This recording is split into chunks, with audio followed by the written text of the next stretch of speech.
Querido Javier Lozano, regreso contigo con muchísimo gusto. ¿Qué rollo con dónde te agarró el apagón? ¿Qué cosa sucede?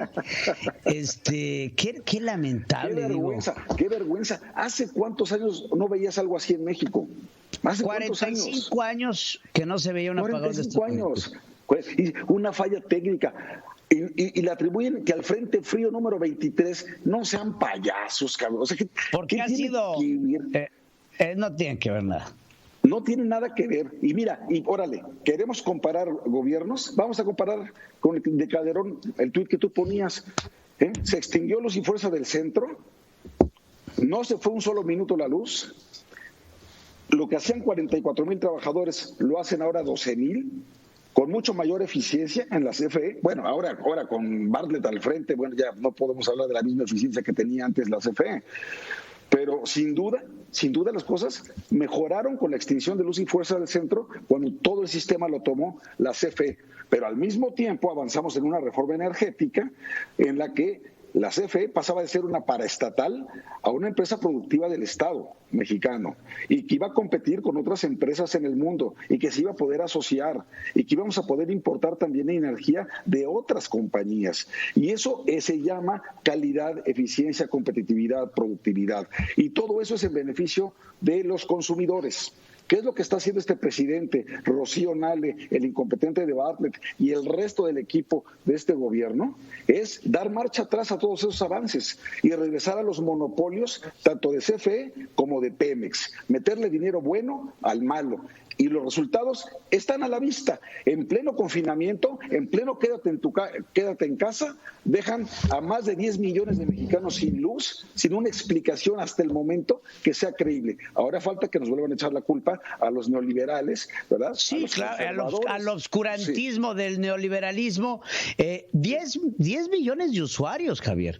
O sea, eso multiplícalo por 4 promedio, son 40 millones de personas. Pues, es un mundo, además en home office y con un dinosaurio como Manuel Bartlett. Hablaba yo al principio del noticiero de quién era Manuel Bartlett, porque creo que hay que recordarle a la gente que Manuel Bartlett llega en la política mexicana desde que Juan O'Donoghue dejó de ser virrey de la Nueva España. Entonces, es un hombre que ha estado y que detrás de su actuar político, lo único que hay son escándalos. Te pregunto, ¿qué nos ha dejado Manuel Bartlett? Digo, entiendo que hay personas en la política mexicana que han dejado legado. ¿Cuál es el legado de Manuel? Aparte de las caídas constantes en los sistemas que él opera, empezando por la caída del sistema en los 80s, ¿no? Me encantó las 8 columnas del Reforma hoy. Se le cae el sistema Bartlett, pero de la CFE. O sea, ya se volvió especialista en que se le caigan los sistemas, ¿no? Y siempre tiene un pretexto. Oye, ¿y qué te parece que como premio le dan que la sanción que habían impuesto a la empresa de su hijo por los contratos que se le habían asignado, pues siempre no, que ya el Tribunal de Justicia Administrativa le otorgó una suspensión y que digamos, en la sanción administrativa que había recibido se le levanta mágicamente, ¿sí?, el mismo día que se cae el sistema. Sí, eso llama mucho la atención. Es el colmo, ¿no? Llama mucho la atención porque tanto Argüendiz, Meréndida, Sandoval, de que previnieron la corrupción y que regresaron el dinero. Evidentemente, un sobreprecio. Estaban arriba de $1 millón cada uno de los ventiladores que estaba vendiendo el hijo de Manuel. Así es. Y no hablemos del tráfico de influencias, porque ese es harina de otra cosa, ni tampoco de sus 20 y tantas propiedades que no registró, ni mucho menos de los 800 millones de pesos que tiene registrado como su patrimonio. O sea, ese tipo de cosas no las podemos tocar. Y cuando se le pregunta a Manuel Bartlett, oiga, ¿y de todo esto qué? Digo, las respuestas que tiene el señor son francamente rayadas en el cinismo.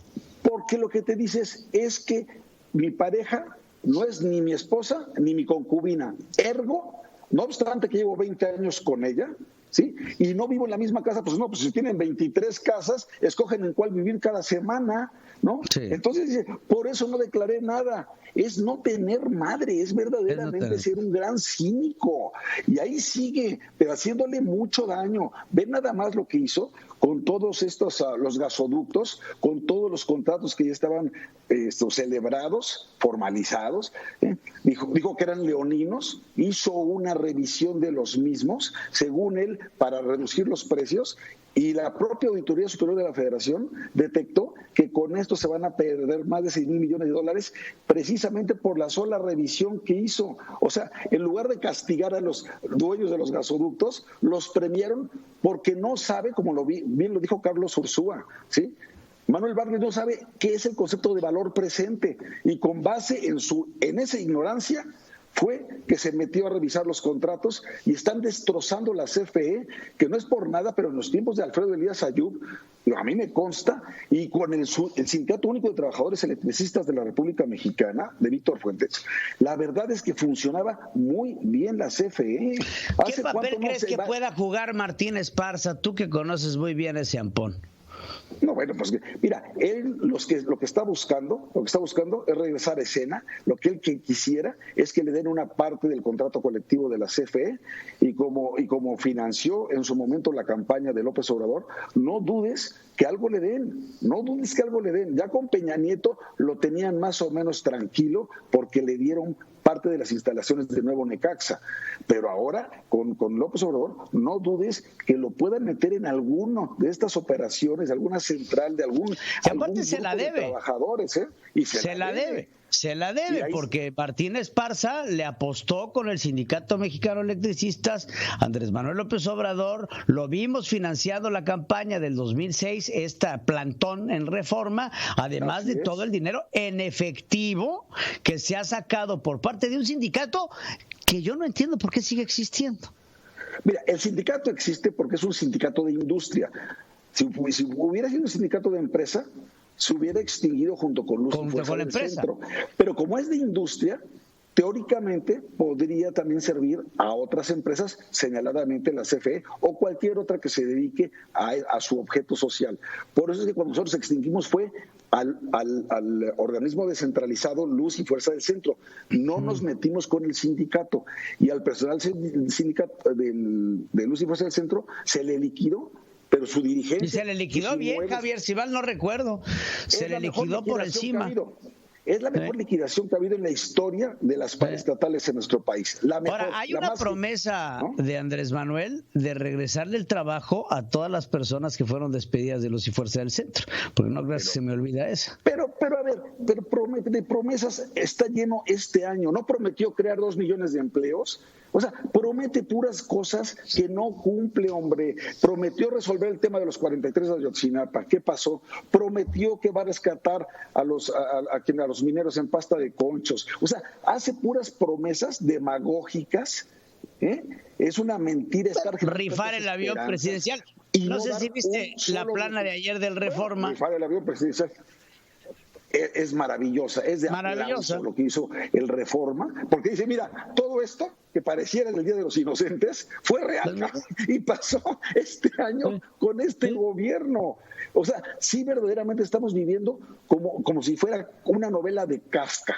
O sea, verdaderamente lo que nos está pasando, sí, la pandemia, sí es mundial por su naturaleza, sí le pega a las economías, pero perdóname, no tendríamos por qué pasar por tanta calamidad si no fuera por un gobierno tan absolutamente incompetente como este que tenemos. Y a mí que no me vengan con cuentos, ¿sí? Y no es que estemos ardidos y que no, señor, no saben gobernar, no tienen experiencia, no hablan con la verdad, y los resultados, insisto, están a la vista.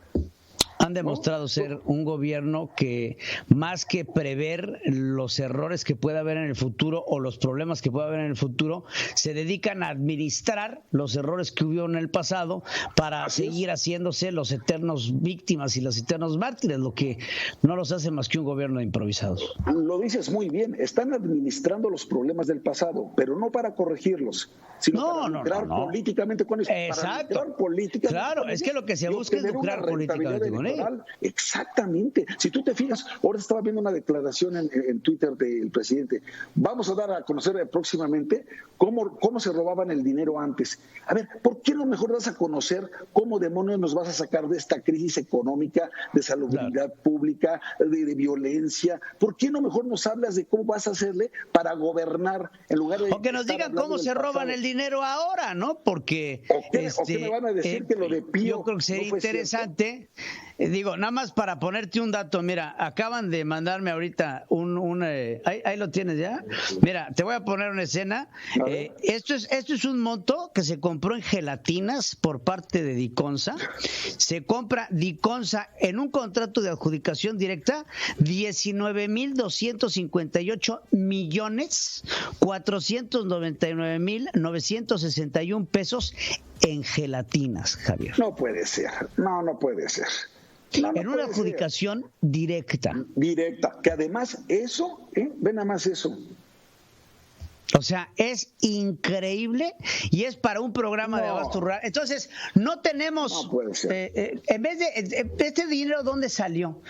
O sea, es increíble. Pero ve esa cantidad. La cantidad es impresionante. Ponte las otras imágenes donde están... Y a ver, y dime una cosa, ¿tú crees que en esa adjudicación directa, querido Pedro, no se llevaron un moche?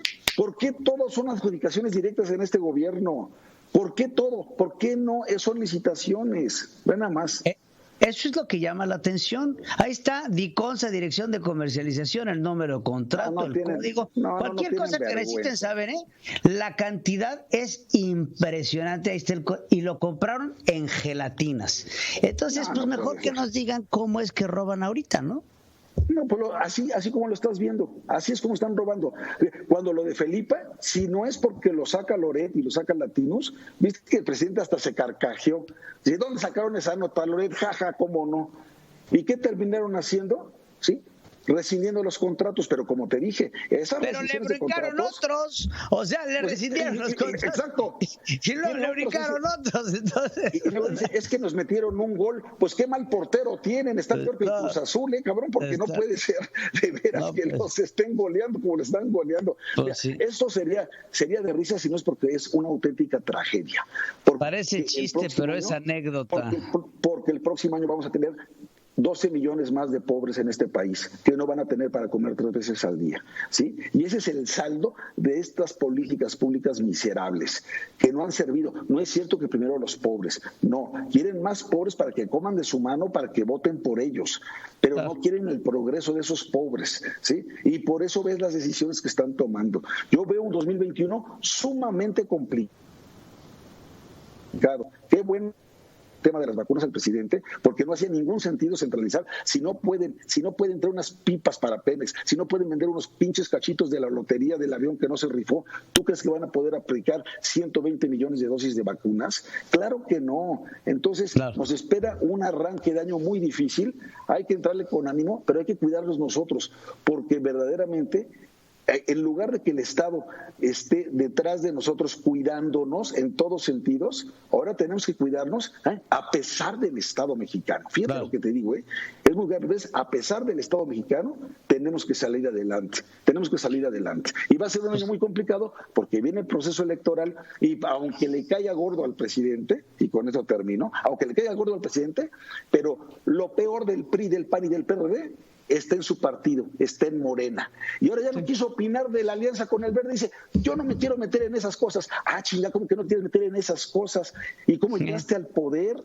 Cuando le conviene no quiere hablar de política. Y cuando no, se mete violando el 134 constitucional. Espero también ver una autoridad electoral firme que también le sepa jalar las orejas y no se quede nada más como un mero espectador de lo que viene. Pues te agradezco mucho, Javier, y te deseo lo mejor. Los mejores parabienes para el próximo año. Nos vemos el próximo año, querido amigo, porque así va a ser. Ya no falta nada. Y te deseo lo mejor para ti, para toda tu familia. Para ti, para tu familia y para todo nuestro auditorio, que sea un buen año, que haya salud, que haya trabajo y que haya prosperidad. Así es. Mi querido Javier Lozano, muchas gracias.